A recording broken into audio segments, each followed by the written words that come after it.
Hi everyone. We are going to move on to the next topic, which is feature engineering.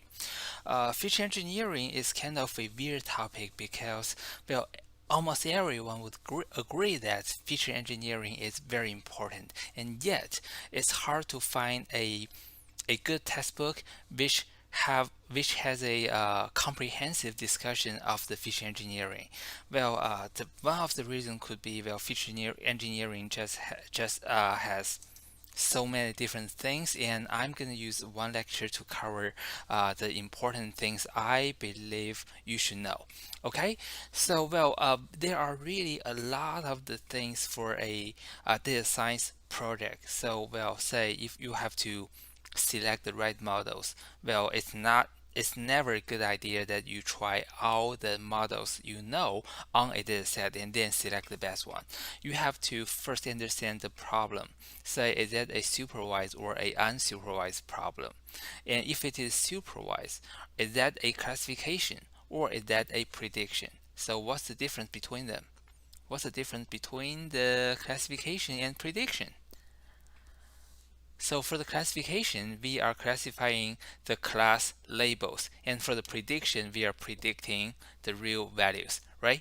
Okay, and also you want to consider the size of the data, and if the data is too large, and then probably you want to only sample a small portion of that, and especially when you are doing the SVM struggles a lot with the large data set. And what is really large, and it really depends on your machine. And usually if I'm running SVM with thousands of data, usually there's no problem.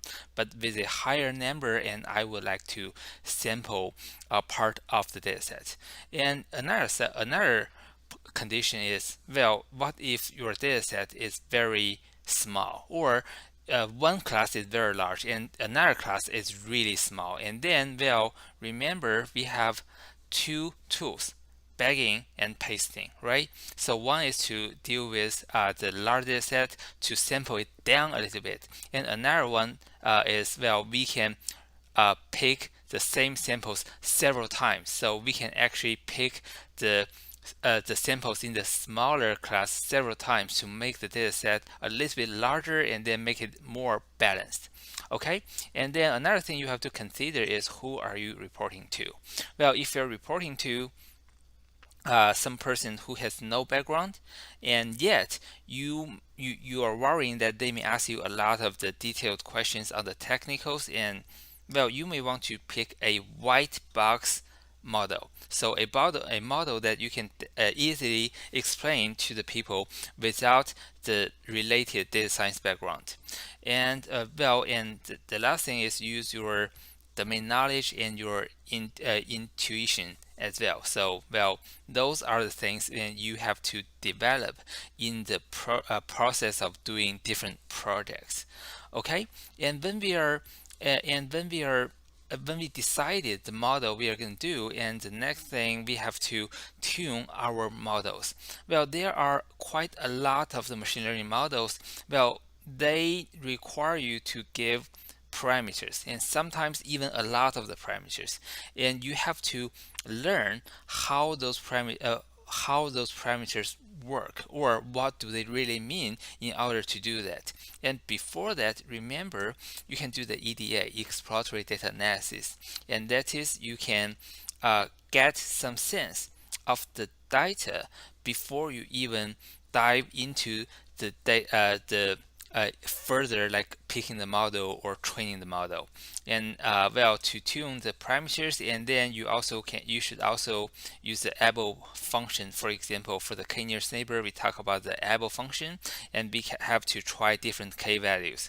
And then excuse me, when you have a machine learning model, you need to tune several hyperparameters together, and then you usually want to use the grid search to find the good combination.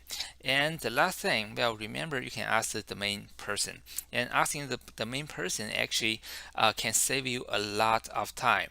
And I can give you an example that when I did a spatial temporal data mining project, and we we struggled a lot in figuring out what are the good features. And so I just asked the domain person, if you have to guess, what are the good features in your dataset?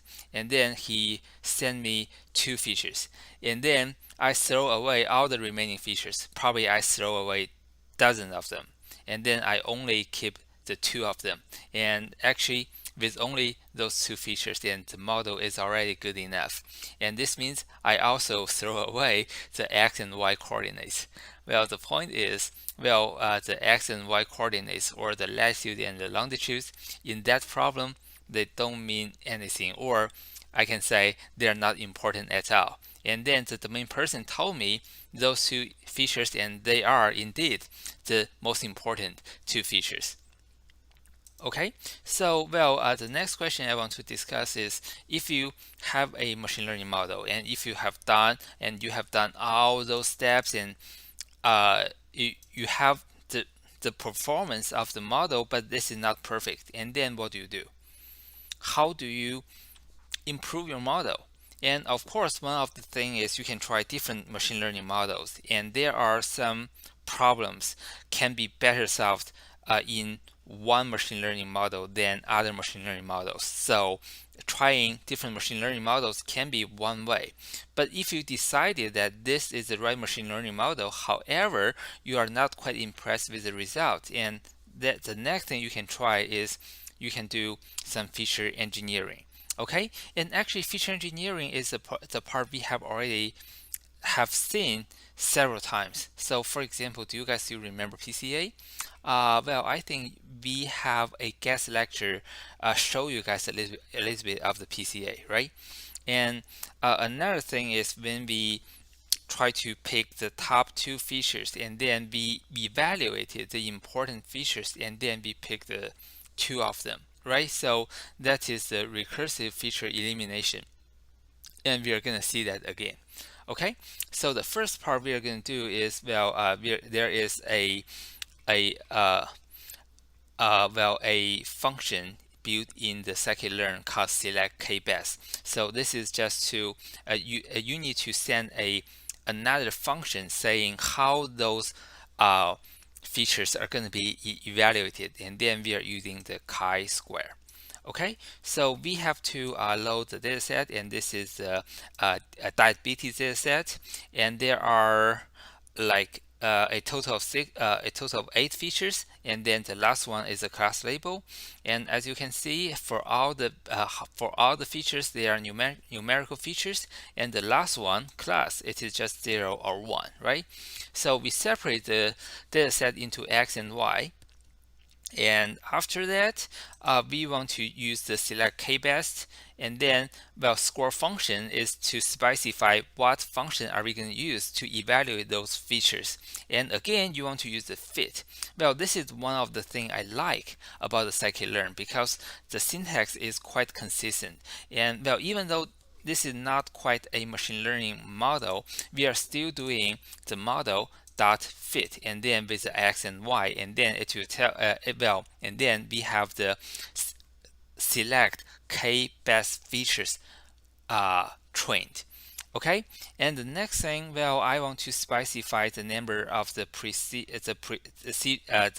digits of the precisions. I don't want to see a lot of digits after the decimal.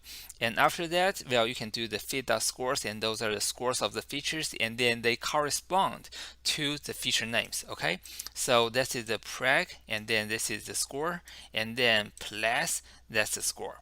Okay, so to make it a little bit easier to read, and I just dip those two things together, and then I make a dictionary. So now, for each of the features, there are the keys, and then for the scores of the feature importance, and there are the values. Okay, and the next thing we can do is, after we do the fit, so remember that fit is this one. So this is a trained k-best features, and then we are going to use the fit to do a transform. So after doing the transform of the X, and then we only keep the top 4 features. Okay, so because when we build the model, we say K is 4. So this select K best is trained to pick the top 4 features, and then it can uh, uh, transform the data and then only keep the top 4 features for you. Okay, so in the next one, we are going to do a comparison. We are going to see if we use the original dataset and what is the result of our predictive model. And then if we use the transformed features, so we only pick the top 4 features, and then what's the result of the same machine learning model. Okay, so we do the train test split, and then we are keeping the 30% of the dataset, and then we use the logistic regression. We do the training, and then we do the prediction, and this is the confusion matrix. Okay, so and then the next one, we have to use the selected features, because that is a